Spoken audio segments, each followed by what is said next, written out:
Hi mga friends, nandito ako ngayon sa palengke. Mamamalengke ako. Hulaan nyo kung ano lulutuin ko. Tara, luto tayo. Ito pala ang aking mga ingredients. Meron akong hipon, no? Sariwang sariwa. Napakasarap yan lutuin. Yan, no? Nangingintab ang mata. At meron din akong kalabasa at sitaw. Oh, may naglalakad-lakad sa likod ko. Mga alaga namin yan. Meron akong sibuyas, bawang, luya, sili at tanglad. Meron din dalawang klase ng gata, kakang gata at pangalawang gata. At meron din kangkong. Yan ay ating pagsamasamahin ang ating sibuyas, luya, bawang at kalabasa. Lagay natin sa isang kawa o kung anong inyong lutuan.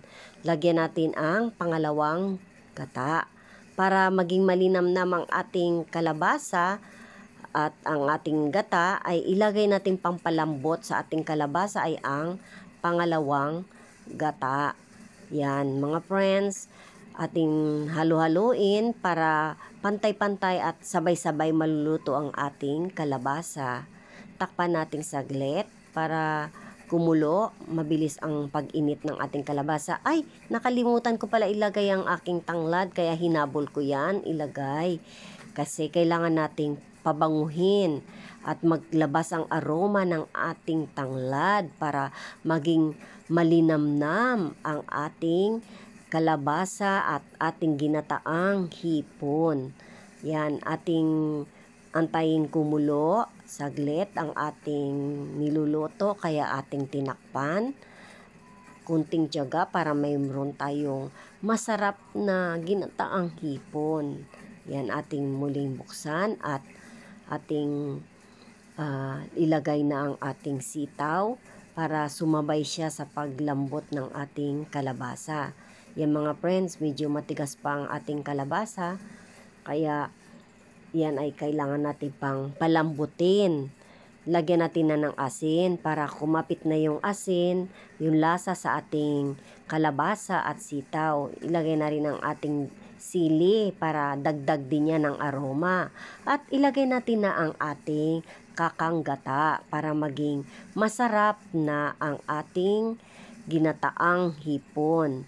Yan ay kailangan pa rin nating maluto ang ating kalabasa at sitaw, medyo matigas-tigas pa, at ang ating gata ay atin ding lutuin para mas masarap ang ating niluluto. At ito ay hindi nating masyadong hahaluin para hindi malalamog ang ating kalabasa, kaya dapat natin ding takpan-takpan yan at kunting tiyaga. At yan, kulong-kulo na mga friend ang ating ginataang kalabasa na may hipon, ay ating halu-haluin saglit ng bahagya para magnamnam ang ating niluluto talaga. Yan, atin ang tikman kung ano na yung lasa, kung okay na ba yung paglagay natin ng asin, kung siya ay okay na, kung anong gusto nyo pang idagdag, kung kulang pa sa asin, dagdagan. Lagyan natin ng paminta para magkaroon ng spicy ang ating niluluto at maging masarap. Pwede na natin ilagay ang hipon kapag ito ay okay na ang lasa.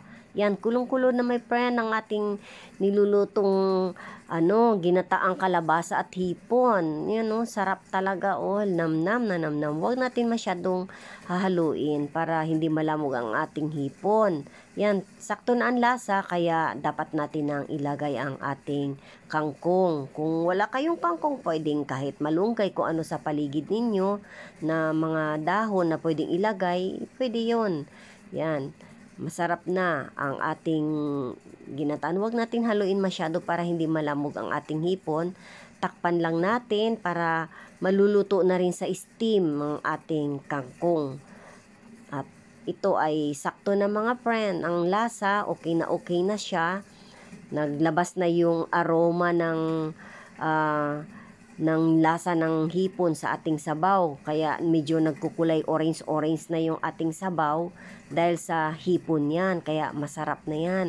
Pwede na natin siyang ilagay sa ating pinggan or ating paglalagyanan, kaya Pwede na tayong kumain mga friends. Masarap na yan. Ayan na. It's me, Mami Lynn. Thank you for watching my friends. Kain tayo.